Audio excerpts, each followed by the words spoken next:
Hello and welcome to episode 3 of the Shark Trust podcast, the podcast where we go behind the scenes of shark conservation to see how it works and how we can get involved. So this episode we are joined by Fisheries Conservation Officer Jack Renwick. Hello Jack, welcome. Hi Mark, thank you for having me.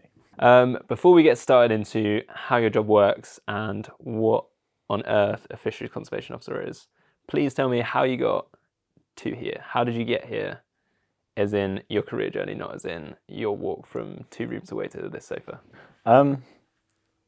So when I hear a lot of people talk about like getting involved in marine biology, like a lot of people are like passionate since they were like a child, really wanting to get into it. And I had a kind of different route. I basically was good at biology at school and I really liked being in the sea and surfing. So I did a degree where I could just put those both together. So I did a degree in marine biology and coastal ecology in Plymouth. I followed that up with a master's in marine conservation, also at Plymouth. So the experiences that I got from that master's and then a few of the jobs I did afterwards gave me a fairly good background in marine biology.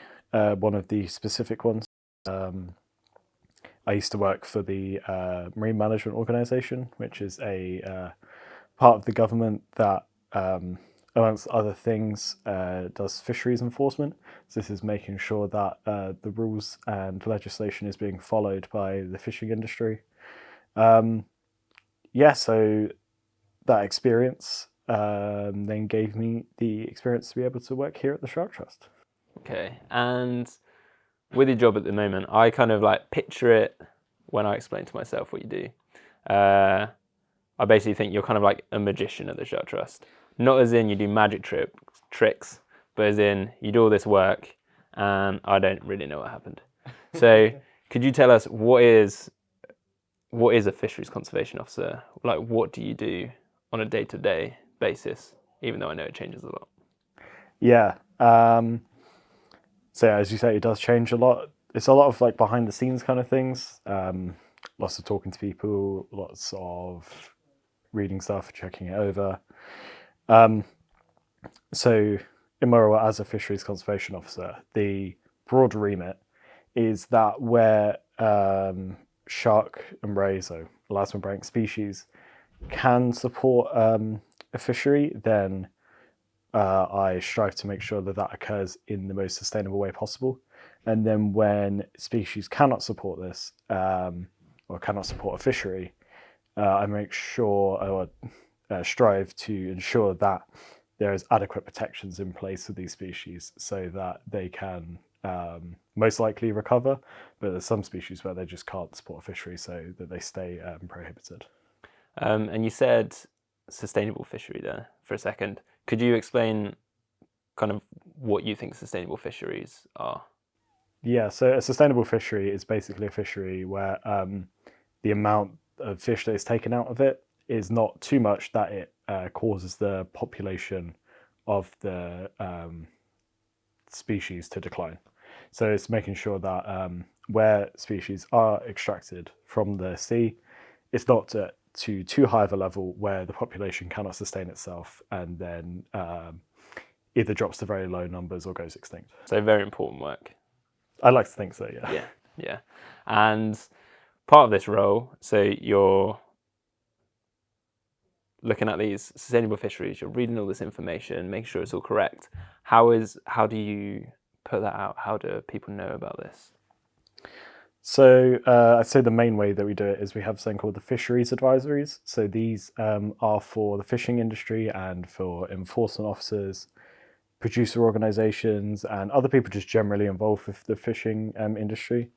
And they're a way of telling people what they can and can't do with sharks and rays that they are likely to encounter when fishing. So this could be a fisherman pulls up, say, a thresher shark. And now you can't target thresher sharks, but you can retain them if they are caught. And obviously this isn't like sometimes this can be quite complex and there's lots of different rules on top of each other. So these fisheries advisories show in the most simple way possible this complex legislation, and it can be accessed quickly and easily by people on board vessels or on the shore. So they used to take the form of physical cards that would be sent out, but now we've changed to adjusting them as online PDFs. We're actually sending out stickers at the moment, so people can scan the QR code on the sticker. It will take them to the webpage that has them all, and they can get the most up-to-date information about all these species. That's really cool. And could you give us like a couple of like what is in these fishery advisories? You say it's got some really like simple versions of some really complex terms and stuff like that. But what actually are there? Like I probably wouldn't understand half of them myself. So yeah, could you tell us what are people looking for? Okay, right. So if we take some examples and go by species. So, for example, a basking shark in the Fisheries Advisories would show that you cannot target it, you cannot retain it, and that if you do catch it, it has to be released promptly, and you have to record this in your logbook. So then, yeah, that's one of the species that's completely prohibited. There's quite a few species like this. Then you can move on to more complex ones like thresher, as I mentioned earlier, so where you can't target, but you can retain. And then there's some species such as a small spotted cat shark where you can target, you can retain, still has to be recorded separately in the logbook, but these can then go on to be sold. So that's kind of all the information that's there. And if there was a minimum or maximum size, that would be found in there as well. And that's to protect juveniles or older, more the larger elasmobranchs, which can actually have more pups. So these help support the fishery or help support the population by being able to contribute more to the next generation. So yeah, that's kind of just a broad range of the stuff that's found in there. They're divided by area. So there are 4 different areas around the UK and into Europe. Yeah, there's a lot in there. There's a lot of different pieces of legislation, but that's kind of the main ones that we would focus on. So all of these kind of like these sharks, rays, skates that people or fisheries are likely to come into contact with are going to be in these fisheries advisories. When I first learned about sharks, I thought there were like 3 around the UK, but obviously there's a lot more. How does it feel to be part of kind of protecting British species, and how many are there in these fisheries advisories? So in the advisories, we have 46 species. There are more than this around, but these are the ones that people fishers are most likely to encounter. We think they're a really good product to be able to inform industry and enforcement about the legislation that is in place to protect them. So I could say, yeah, it feels good to be able to contribute to this, to be able to update these yearly as new legislation comes in, to be able to keep people up to date with this. It's quite a rewarding part of my job, being able to directly help people to be able to then carry this stuff out in practice. And you said there, like, make people aware of it, and that you update it yearly. Are these things changing like all the time? Are they being reviewed all the time? So at the moment, when the UK and the EU negotiate fisheries, which happens annually, there are usually updates in terms of perhaps special criteria for these species that have to be put on there. But yeah, there is a bit of change about like what can and can't be targeted. So we had a species that was prohibited, which is spur dog. That targeting for that species has recently reopened. So when that happens, the fisheries advisories have to be updated to reflect that, so that the rules that came into place with that, not just the fact that it was open, but the fact that there was a maximum size of 100 centimeters for this species, we could put that straight into the fisheries advisories and then distribute that out. So then fishers were aware of this new rule. I guess like kind of the importance of it is not only are you getting all this information that's going to help you in your role, But putting these fisheries advisories out, if you work in fisheries and you're catching fish, and all these fish live in the same place, so you might be catching pollock, cod, mullet, all of these, they're like the only fish I know. And then you could be catching these sharks as well. You're not necessarily going to know what the rules are basically for each species. So having something this quick is that you can literally just scan and then see it. But yeah, so it's really important, this kind of like education kind of part of your role, I guess. And then also, it's not only helping the fisheries, but you said about aiding enforcement, and obviously with your background in the MMO, did you use the fisheries advisories as well? Yeah, we definitely use them. Have quite a good relationship with the MMO, being able to talk to them about this kind of thing. Yeah, I definitely use them in the field, and we've taken on a lot of their feedback and also feedback from the fishing industry. People think they're useful, so we want to be able to continue creating this product and products like this that are able to assist people in doing their jobs and in following the rules that allows the ranks to be conserved. Yeah. Now, fisheries advisories, I see as kind of the fun part of your job, looking over your shoulder, because I'm like, they look kind of cool, mainly just because I like pictures of sharks. But you do other things as well. Could you say a little bit about how you spend the rest of your time at work? So I wouldn't say that the rest of my job is not fun. The whole thing's very fun. It's a really enjoyable job to do.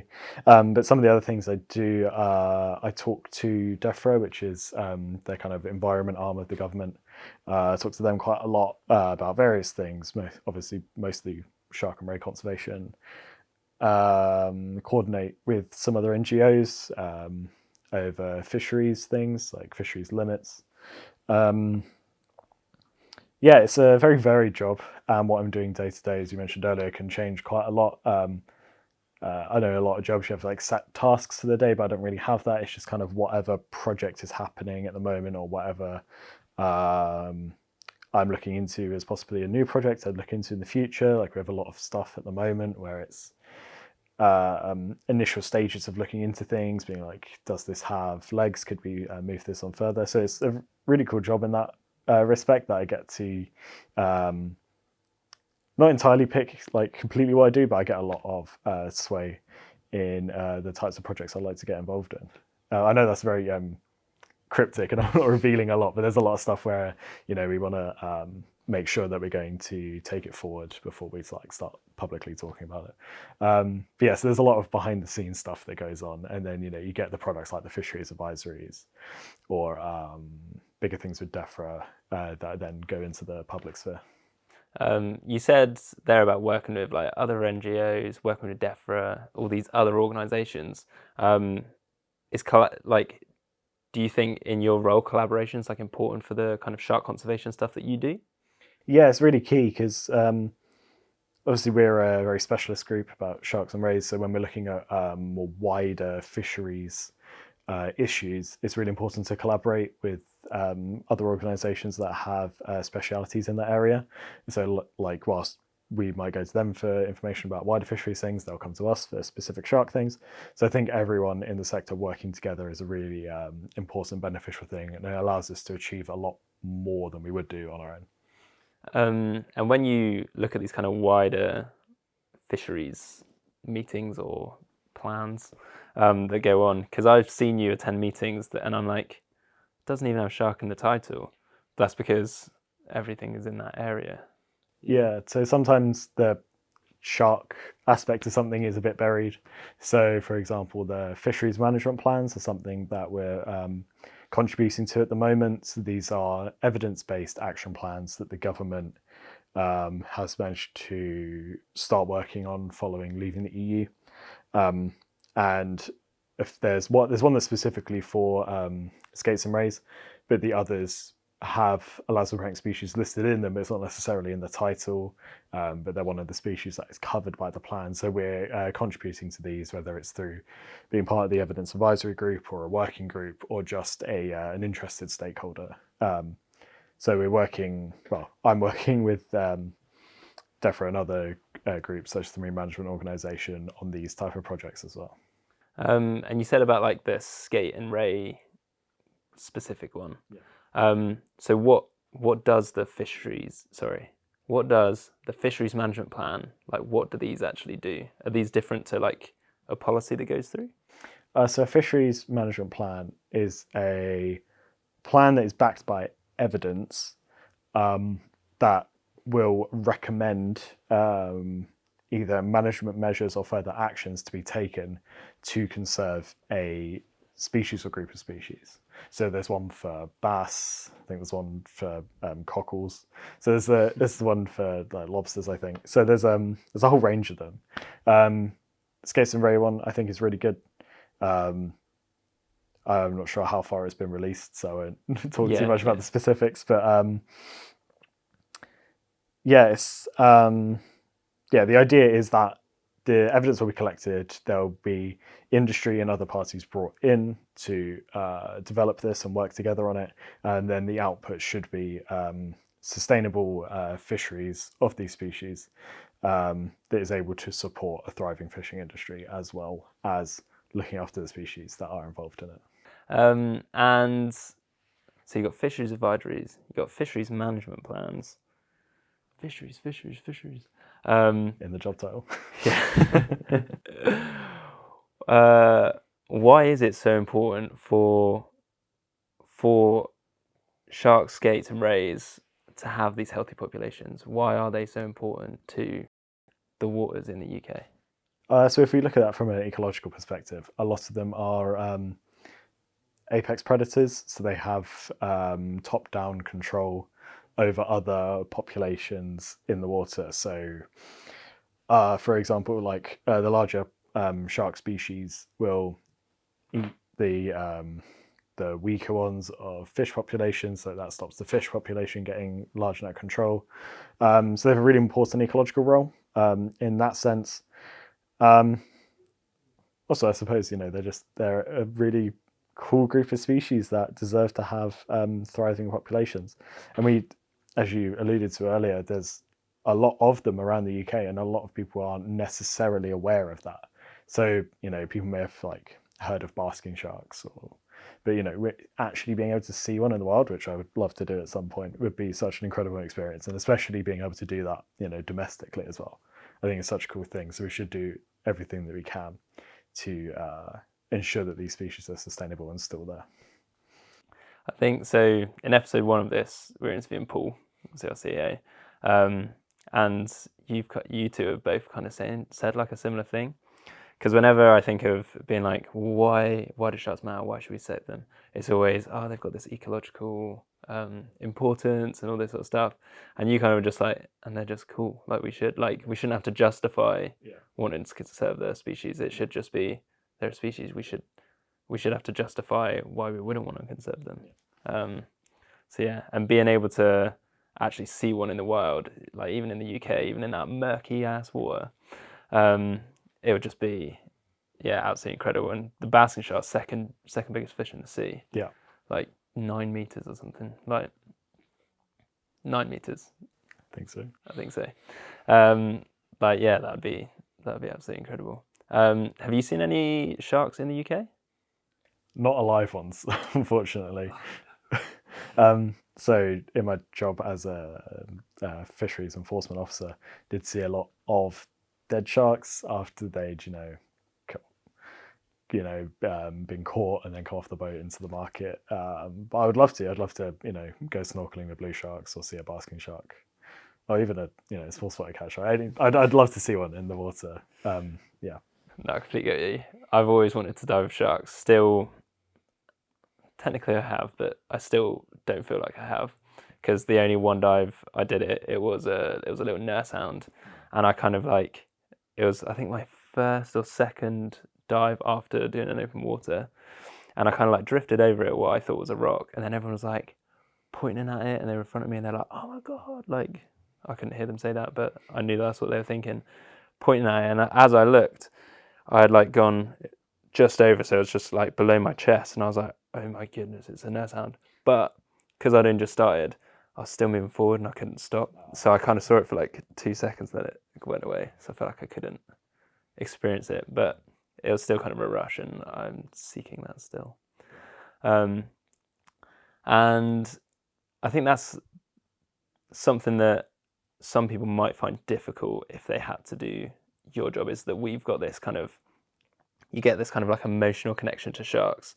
How do you find, like, how did you find dealing that with when you were at the MMO and now knowing that these sharks do get fished? I think it is quite difficult, yeah, because you get some species, mostly the like rays and the smaller sharks, which are kind of viewed as like fishery species, whilst there's very few like actual targeted fisheries for sharks. There is some for rays, and yeah, it's difficult to, especially when you're seeing it in person, and they're being offloaded off a boat by the box load. It's quite difficult to see. I suppose the way you can deal with it really is just working to ensure that those that are fished sustainably, and it means that it won't be detrimental to the population that's there. Because yeah, some of those are viewed as fishery species, but then you get others like the ones we've been talking about, like basking shark, that's definitely viewed by the public and even by the industry as wildlife. So even within this group that we work to conserve, you have like a vastly different perception of the species that within it. So that can be something that's quite hard to grapple with.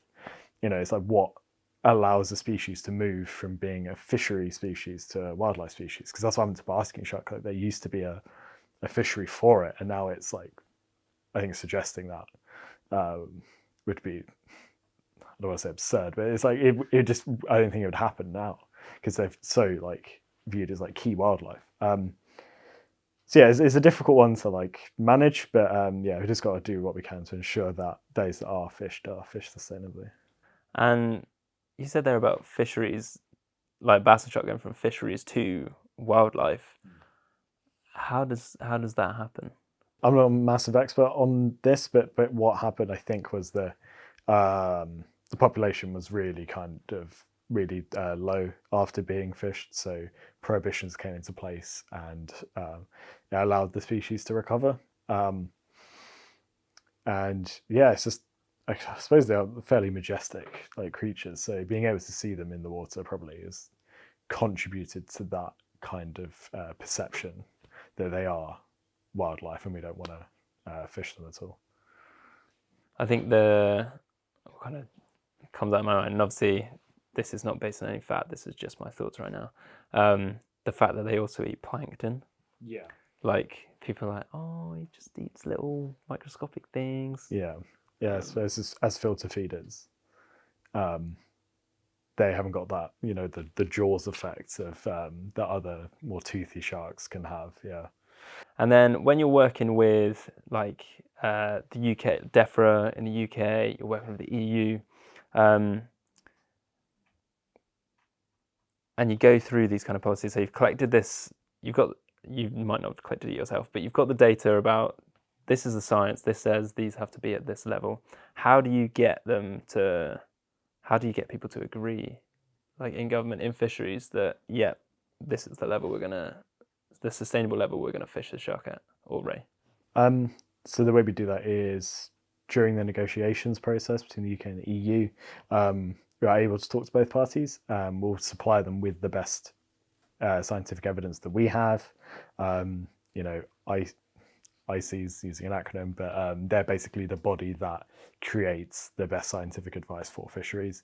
Their advice is then available to these fisheries managers, and through this process we aim to have the fishery limits then set at sustainable levels through supplying the data to the managers, and then talking to them about this and explaining why it's so important that this occurs. Obviously they understand why it's important, but we still get our point of view across, and maybe have some more specific insights, because we just deal with elasmobranchs, but they have to deal with the breadth of species that is on the negotiating table, so we can go to them with our specific views about this. And when getting these kind of agreements in, so say you've said this shark, the science says this is the limit. The governments or whoever it is you speak to have said, yep, we'll agree with that. After all these negotiations, all these meetings, it's been put in place, gone on for a couple of years, prohibited maybe. Do you see like a rise in population? Have you got any? Is there a story of a success? So there was spur dog, which I have to like caveat this a bit, but so there's spur dog, which was a really important fishery, especially in the 1900s, like after World War II. It was really fished. It was even before that seen as a nuisance. There were so many of them by the fishing industry. So this was quite heavily targeted, which led to a decline in the population because it was overfished. And over time, since the early 2000s, a variety of measures were brought in gradually, which eventually ended up in the species being prohibited. And after that occurred, and the prohibition was in place after limits had been set previously, we did see a very slight increase in the population. So the way we're phrasing it is there's tentative signs of recovery. So it's, the graph went down and it's just starting to tick back up. So the fishery has now been reopened on these tentative signs of recovery. So there's different perspectives on this, but our view is that if this fishery was going to open, it should have been opened in an extremely precautionary way. We don't necessarily feel that was met. We think it was opened far too fast. But it can be used as an example of fisheries management measures do work to increase populations. Whether that then is undone by not then taking a precautionary approach after that, that's another story entirely. But it shows that these management measures do work and should be implemented where they need to be. I think that's really interesting. And the fishery kind of reopening, I guess we'll see, won't we? Yeah, there's a lot of data being collected at the moment, so we'll see what happens. Very interesting. And then as we're coming to kind of the end of this one, if someone wanted to kind of become the next Jack Renwick, Fisheries Conservation Officer, what advice would you give to them now? Like if they're looking, maybe they're about to choose A-levels, or maybe they're looking for a career change, something like that. What would you suggest? So I'd probably say A-levels don't matter too much. Really, biology is quite useful, probably. But I think the most important thing is having experience in fisheries, which is not something that's easy to come by. It's basically you either become a fisher or you work in enforcement is the best way to actually get a hands-on experience. So there are like a variety of different ways you could do this, like in terms of enforcement. So you can work for the MMO, because there were people I worked with who didn't have a fisheries background before working in that, but had like good people skills, which are really important for it, because there's a lot of face-to-face discussions. And you can also work for the Inshore Fisheries Conservation Authority, which does a similar thing, but only up to 6 miles off the coast. So it's just really important to get that hands-on experience, because then when I'm doing things, I'm mostly desk-based now, but it means that when I'm looking at things and looking at policies or the way things will be implemented, I have that knowledge of how it works in practice. So it allows me to think more, in terms of if stuff works in reality.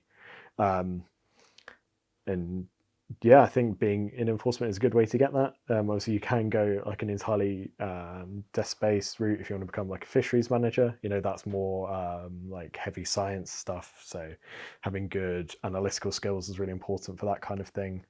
But I guess if you want to become the next me, just get a load of hands-on experience with fishing and the industry, because it's a very niche job that I have.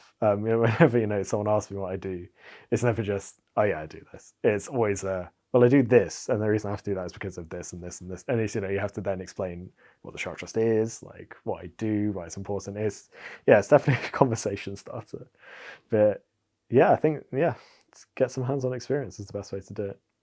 And I guess having that hands-on kind of experience, like you did at the MMA, obviously it helps you with these kind of, this is a very niche kind of almost specialist role. And I guess being an enforcement officer, you learn about these policies kind of on the job is probably a bit easier than if you were just like sat reading it in a textbook. Yeah. There's quite a lot of training I went through. But yeah, seeing how stuff works in the field is definitely invaluable, I think, to then being able to apply it to more of a policy and desk-based, situation. And then kind of one of the ways I like to, or we've only just started, but that I've noticed I like to wrap it up. So usually I'll ask people what their favourite shark is, which I am going to ask. But then I want to see if you think the best shark is any different from that. So first, let's go with your favourite shark. Favourite shark is the goblin shark. Why? Just weird little guys, honestly. They have like jaws that come out and they catch the prey. They're a deeper sea shark. I just think they're really interesting and weird, to be honest. That's why they're my favourite. Yeah. Not seen one in real life though. Would love to, but I think that'd be slightly terrifying as well.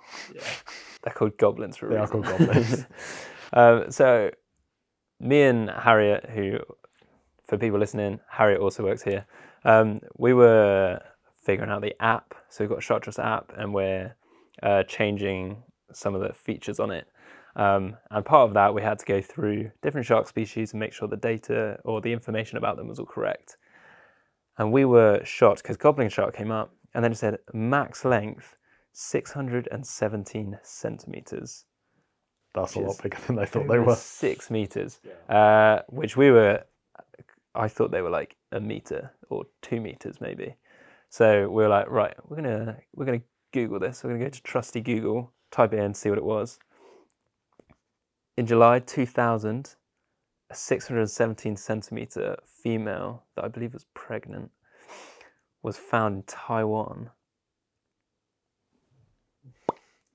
Imagine those projectile jaws. Projectile?